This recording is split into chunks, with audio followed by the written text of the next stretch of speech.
Hey guys, Greg here. Let's talk about a popular algorithm known as recursion. Now to illustrate this idea, let's talk about the Fibonacci number problem. So the Fibonacci numbers are a sequence generally starting at 0 and 1, and then the next number is recursively defined as the sum of the previous two values. So the next number would be 0 plus 1, which is 1. This would be 1 plus 1, which is 2, 2 plus 1, which is 3. We'd get 5, 8, 13, and so on. That sequence is actually infinite. That can keep going. So formally, you would define this with a function saying something like f at 0 is equal to 0. That's one base case. F at 1 is equal to 1. That's another base case. But more generally, for any n that's bigger than 1, we would have that f at n is equal to the sum of the previous two, which is f at n minus 1 plus f at n minus 2. So this is the formal way of saying your base case, f at 0 is 0. You could think about this basically as an index here. F at 0 is 0, and f at 1 is 1. And then for any n that's bigger than 1 here, so for 2, 3, 4, 5, 6, and so on, you'd have that f at n is equal to f at n minus 1 plus f at n minus 2. And if you were to write a actual function out of this, we'll just use Python because it's basically pseudocode. We'd have defined f at some value of n here. Well, you'd have your base cases. So if n is equal to 0, then the base case just says we would return the value of 0. So otherwise, if n is equal to 1, well, that's your other base case. So in that case, you would want to just return 1. But more generally, if it's not one of the two base cases, if it's not one of these two, then it's actually recursive, which means you'd have to call the function that you're using, the function f, within this function itself. So basically, otherwise, you'd have to return the value of f at n minus 1 plus f at n minus 2. Okay, this is the recursive part right here. From within this function called f, you are actually calling that same function f. That is what it means to be a recursive function. You're calling yourself. Okay, so let's see an example of this. So basically, if you called something like f at 5, if you wanted to know what f at 5 is, well, it's going to set 5 over here. Okay, well, and it's not 0, it's not 1. And so we would actually return the result of f at n minus 1 plus f at n minus 2. So what it would need is f at n minus 1, which is going to be f at 4, and it's also going to need f at 3, so that's f at 5 minus 2. And so the result of this is actually going to be the addition of these two calls. Okay, but this is recursive, and so f at 4 here, well, that itself is going to actually need f at 3, and it's also going to need f at 2, and this is still recursive here, so let me just move it up a bit. F at 3 is going to need f at 2, and it's also going to need f at 1, and f at 2, well, that would need f at 1, and it would need f at 0. F at 2 is going to need f at 1 and f at 0. And let's just copy and paste this stuff here, because f of 3 over here, well, it's going to need the same stuff over here. So f at 3 over here also needs all of that information. And so to work out this information here, well, at the bottom, we know that these base cases are actually numbers. And so these are basically leaves in this tree here. It's kind of like a recursive tree. And so the leaves are numbers. F at 0, that is a number, and so that is 0. F at 1, that is a number, which is 1. And now we know that f at 2 is 1 plus 0. And so we can replace f at 2 with its value of 1. F at 1, again, these are all going to be replaced by 1s. Those are 1s. This one is also a 1, and so is that. Okay, these ones are going to be 0s. And you can see we're basically doing duplicate information here. We already learned earlier that f at 2 was 1, but we're going to replace it again over here with this is going to be 1, and this is going to be 1. So the f at 3s, they are all going to be 2s. So this is going to be a 2, and this is also going to be a 2. Now the f at 4 will be replaced by 3, so this is 3. And finally, we know that f at 5, that is going to be a value of 5. And you can actually see that over here. We already computed that earlier. Now, when a function is recursive, you'll often hear this term called a call stack. So it is a stack because it literally is a stack data structure. This is why recursion comes after the stack sections, because it uses a recursive call stack. And by call, we mean that's basically short for function call stack. So this is our function, and we can see we're calling it many times here. These are calls of the function. And so when you're calling the function within the function itself, it is recursive, and it's going to generate what we call a function call stack, or sometimes called a recursive call stack. So let's say we wanted to compute f at 4 here. Well, I'm actually actually going to put that on the bottom because it's a call stack. We could think about it as building up. So what the call stack would be for this, it's going to look like this. So the call of f at 4, that's again why it's called call stack, because for this function call of f at 4, well, it stores certain information. It basically says there's this local variable n, which is equal to 4, because throughout this call of the function, n has a value of 4. And function calls also have memory addresses. They basically have what we'd call a return address. It's just going to be like some hex code, so 0x, and then a bunch of information here. We'll just call it 0x123. And so for simplicity, let me just kind of think about this as address A here. So what f at 4 does, well, it says, okay, n is equal to 4 throughout this function call. And so the first thing it needs to know is the value of this, which is going to be f at n minus 1, which will be f at 3. So it immediately calls this function here, and that's why it generates the call stack. So f at 4, it first needs to know the information for f at 3. And so now we're in a new call of the function here. Throughout this call, it is n equal to 3. And so here it stores information. Here n is equal to 3. And it also has an address to return to. I'll just write address B, for example, here. It's some hex code. Okay, so f at 3, well, it would need to know f at 2 plus f at 1. And so the first thing it does is it's going to go over into f at 2. So we'd build this up again. So we'd say, okay, well, we'd have a spot for f at 2. And so throughout here, n is equal to 2. And we'd store our return address. So we'll just call that address C, for example. Okay, so over here, we'd be concerned with n is equal to 2. And so f at 2 would need f at 1 plus f at 0. So the first thing it needs is f at 1. So it's going to go over here. And so we have f at 1 over here. Okay, so f at 1 is very interesting because we store here that n is equal to 1, and we'd have a return address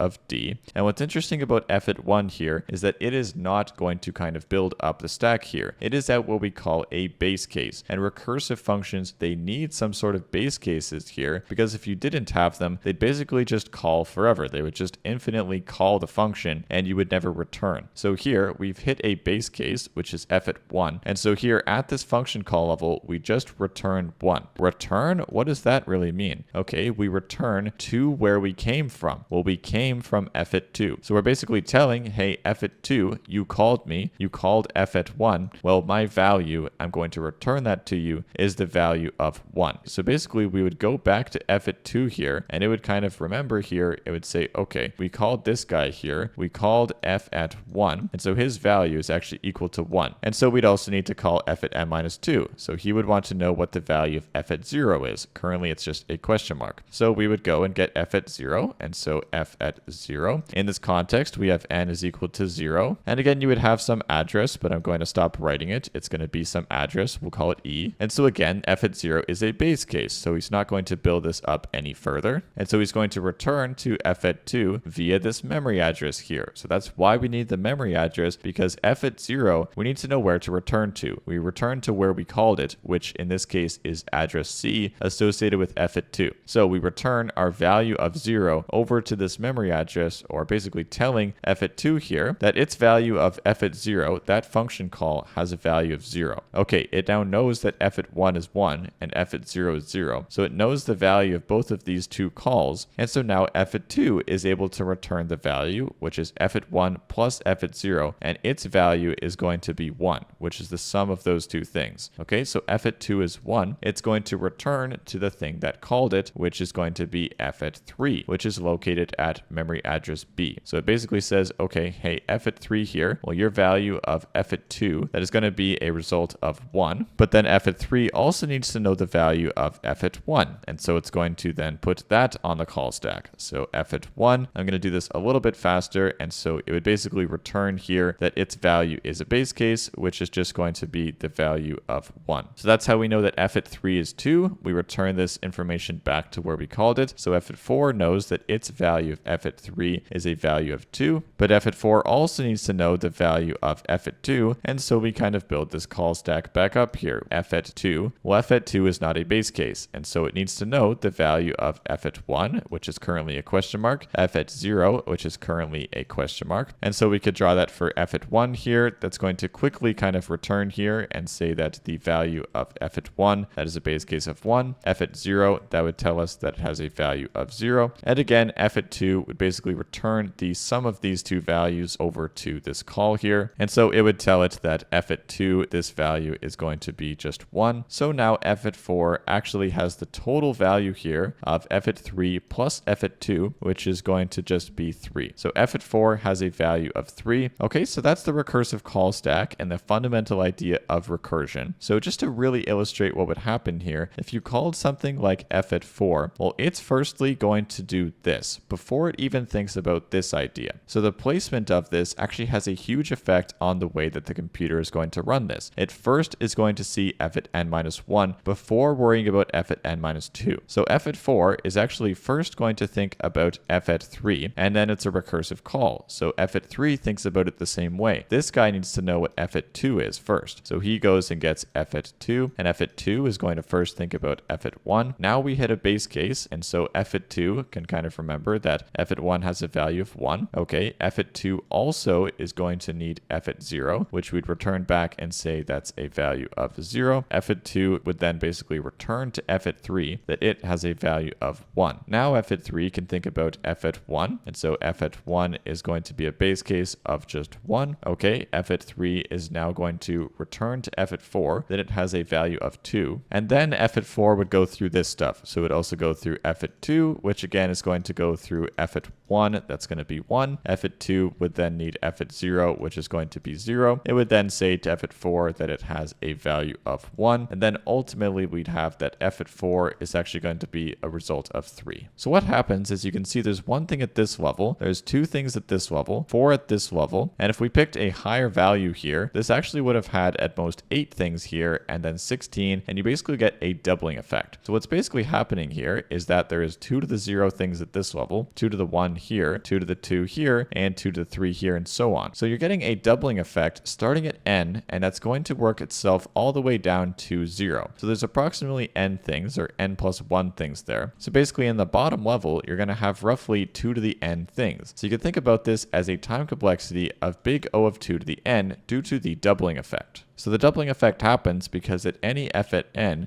you basically need to sprout off into 2 different pieces here. So your 2 is coming up because you basically have 2 different options here, and the n is happening because you're basically starting at n and working yourself all the way down to the base cases. Okay, so this would have a time complexity of big O of 2 to the n, and the space complexity is extremely interesting here and a very important lesson. Well, remember we drew that recursive call stack? I'm not going to draw it again because it's a little annoying, but basically you would have f at 5 stores information like the value of n and the return address. So that stores information. So is f at 4, 3, 2, 1, and it goes all the way down here. So basically you are storing in the call stack all of this information at the same time. So if you're storing some variables and a return address for each of those things in the call stack, basically there is O of n many things there, because again, you're starting at n, which is equal to 5, and you're working yourself down to the bottom of 1, or maybe down to 0. It's the space complexity of big O of n due to the recursive call stack taking up that space. So whenever you have a recursive function that's kind of drawn out like this, it's going to be a space complexity of the height of that recursive tree. Now you can actually use recursion for many problems, although some of the most common ones you'll see is for linked lists because they are recursive data structure. They're basically a node that points to another node that itself is basically a recursion, and eventually it has a base case, which at the end is that it points to null, or in Python it would be called none. So linked lists are recursive, and so their algorithms might be recursive. We also have trees. So trees are a recursive data structure because they might look something like this. We basically have nodes that are pointing to other nodes, and again, they would have base cases. So the leaf nodes here, they would have left and right children of nothing. These are going to be pointing to null, which again are base cases. So trees are very recursive, and so are graphs, and you can actually solve many problems just in general using recursion. It's very versatile. Okay, so let's do a little fun with recursion here. So one thing that's recursive is definitely a linked list. It's a recursive data structure in nature. So we'll have 1 points over to 2, points over to 3, points over to 4, and we'd be given some head to this linked list, call it h. And so what I want to do is print the nodes in reverse order. So I want to see 4 first, and then 3, then 2, then 1. Now we still have to start at the beginning of the list. We'd have to start here because that is what we're given. You could think about this as a recursive call stack. So you'd start at 1, just don't print it yet, and then you could call the next node, which is going to be 2. Don't print that, just go over to the next node of 3, and then go over to 4, and then when we go over to, well, nothing, this is basically just null. That would be our base case here. If null, basically just return back over here, and so you'd return back here, and you could now print this value. So you could print the value of 4, and then you could return back here, and then print your value of 3. So 3, and then we'd print again, we'd print 2, and get to our very beginning of the list, we would print 1, and here you would entirely relieve the call stack, and so then you would be done. Okay, so let's first talk about the Fibonacci sequence. So this is defined as f of 0 is equal to 0, and you might see other base cases, but that's generally how it's set up. F at 1 is equal to 1, and more generally, for any n that's bigger than 1, you would have that f at n is equal to f at n minus 1 plus f at n minus 2. So we would make a recursive function called f at n, and so you'd write your base cases almost always at the top. So if n is equal to 0, then you would return the value of 0. Otherwise, if n is equal to 1, then you would return the other base case, which is 1, and then otherwise you'd return the recursive part, which is f at n minus 1 plus f at n minus 2. Again, just the sum of the previous two values. Okay, so you could test this out here. We could call, say, f at 5, that is equal to 5, one of your base cases maybe, so f at 0 is 0, f at 1 is equal to 1, and if you were to call this with a big value of, say, f at 100, well, you can basically just watch it spin and do nothing. It is going to just sit here and compute, and technically it would complete eventually, but this has a time complexity of big O of 2 to the n. So that would mean roughly this is trying to do 2 to the 100, which is a massive number here. In fact, if we stop that, we could just calculate that 2, you would do it asterisk asterisk 2 to the 100, that is equal to this massive number. It's trying to do approximately that many operations. That's going to complete eventually in theory, but it's just going to take way too long. So this is not going to work for bigger numbers. We could stick at something like, say, f at 12. That's going to be 144. Now again, because of the recursive call stack here, this is going to have a space complexity of big O of n. Basically starting at n, it has to open the call stack and get all the way down to the base case before it can start relieving information. So this has a time of 2 to the n and a space of O of n. So whenever you're given a recursive formula like this, definitely think about recursion, and just in general, many problems can be thought of as recursively. Definitely linked lists are recursive, and so we'll write our function that basically just prints in reverse. So we'll define this as reverse. It takes the head of a linked list. And before we write this, we would need a linked list to call this on. So let me just paste our previous linked list from before. So this is our class. To actually get a real linked list, you could do something like this. So head of 1 points over to 3 to 4 to 7 to nothing. So if we print the head, we'll just see the value of 1, but we have that linked list. And I think it's actually a little better just to call this node, although it doesn't really matter. So our base case would be if we don't have a node. So that would mean if we call this on null, well, that would mean we got to the end of the list. And so we are ready just to return. If we don't have a node, if our node is null, we don't have anything to print, so we just return. Okay, if we don't get hit by this if statement, then we are a node. And so before printing ourselves, we want to print over the next guy. And so here's the recursion. You would want to first reverse on the node.next. So before processing ourselves, we want to process the next guy until we hit a base case, and then we can start printing. After we're back from this function call here, we did all the stuff ahead of it. We're back here and we're ready to print ourselves. So we'll just print the current node, and that's really all it is here. So if you call reverse on the head of our linked list, and sorry, it's going to be a capital H there, you would get the nodes in reverse order. Our list was 1, 3, 4, 7, but we're printing it in the order of 7, 4, 3, 1. Okay, now this would have a time complexity of big O of n, where n is the number of nodes in the linked list. We have to go through the list and then basically return all the way back. And the space complexity, well, that actually also has an O of n space. You could actually picture this basically as the call stack. We start at the head, but before printing him, we have to go here, then we have to go here, then here. And then once we hit our base case of nothing, then we can actually start printing. And so basically this whole call stack is open, and so that is also going to be a space of big O of n because of the recursive call stack. Okay, so I hope this was helpful, guys. Drop a like if it was, and have a great day. Bye-bye.